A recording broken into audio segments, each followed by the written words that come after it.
ಹೆಚ್ಚು ಕಮ್ಮಿ 1,28,00,000 ಕೋಟಿವರೆಗೂ 2 ಲಕ್ಷ ಕೋಟಿಗೆ ಹೋಗಿ ತಲುಪಿದೆ. ಸಾರಿ, 2,11,000 crores ಈಗ ತಲುಪಿದೆ. ಆಗಿದ್ದಿದ್ದು 1,28,000 ಕೋಟಿ. ಅಂದರೆ ಹೆಚ್ಚು ಕಮ್ಮಿ 73,000 ಕೋಟಿಯಷ್ಟು ನಮಗೆ ಆದಾಯ ಹೆಚ್ಚಾಗಿದೆ.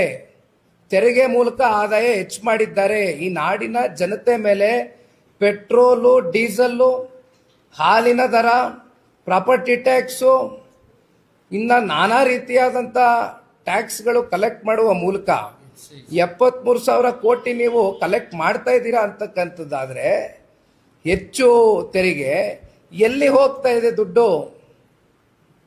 ಆಮೇಲೆ ಬಡ್ಡಿ ಎಷ್ಟು ಕಟ್ತಾ ಇದ್ದೀವಿ ಇವತ್ತು?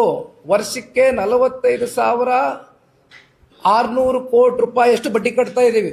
45,600 ಕೋಟಿಯಷ್ಟು ವರ್ಷಕ್ಕೆ ಜನತೆಯ ಮೇಲೆ ನೀವು ಮಾಡಿರ್ತಕ್ಕಂಥ ಪಾಪಕ್ಕೆ, ಆ ಪಾಪದ ಫಲವನ್ನ ಇವತ್ತು ತೀರಿಸಬೇಕಾಗಿರ್ತಕ್ಕಂಥದ್ದು ನಾಡಿನ ಜನತೆ. ಇವತ್ತು ನಮ್ಮಂಥವ್ರು, ನಿಮ್ಮಂಥವ್ರು, ನಿಮ್ಮ ಮಕ್ಕಳ ಮೇಲೆ ಹೊರೆಯನ್ನು ಹಾಕಿದ್ದಾರೆ.